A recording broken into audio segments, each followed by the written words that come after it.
وعشان اتول ما تقدمش غير كل حلو، اتول عملت لكم العلبة الكيلو ونص اللي هي 90 قطعة بشكلها والباكج القمر ده.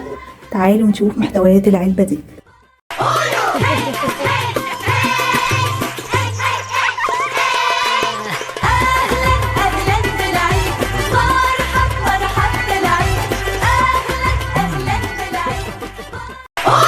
اول حاجة 2 باكج تحت سادة زي ما انتوا شايفين، وباكج قمر جدا.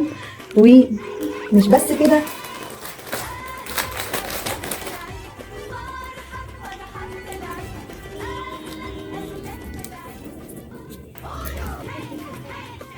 مش ناسين اللي هم عندهم يعني عاملين كحك السادة، عاملين كمان معاه سكر بودر للناس اللي بتحب طبعا تحط سكر بودر على الكحك.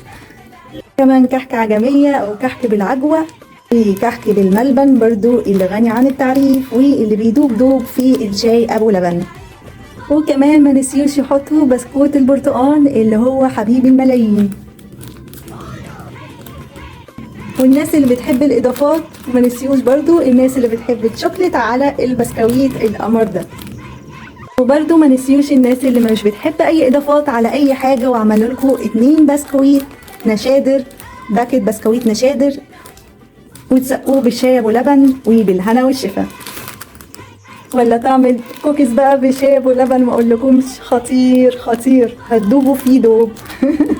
والناس المزاج قوي اللي بتحب تحط مكسرات على اي حاجه، ما نسيوش برضو يحطوا لكم بيتي فور وعليه كمان لوز وشوكليت كمان، يعني حاجه اخر دلع خالص. وما نسيوش الناس القمر اللي بتحب الشوكليت سايح كده وجميل في البيتي فور، وحط لكم باكيت شوكولاته بيتي فور شوكولاته جلاس، وحاجه اخر طعامه وحلاوه. واخر حاجه في الباكت وهي الغريبه اللي هي القمر، الناس اللي بتحب كده تستطعم طعم كل حاجه تبقى باينه في الغريبه، السكر وكمان السمنه او يعني وطعامه اي حاجه او الزبده. فبصراحه حاجه قمر قوي، والباكج فعلا معمول بحب. ما تنسوش تشتروا العلبة اللي هي 90 قطعة الكيلو ونص من اتوال، والحلو حلو يا حلو. والعلبة دي فيها ايه؟ الباكت الكيلو ونص عامل 400 جنيه.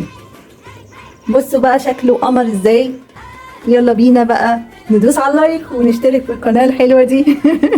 واشوفكم بقى في فيديوهات جديدة، وباي باي.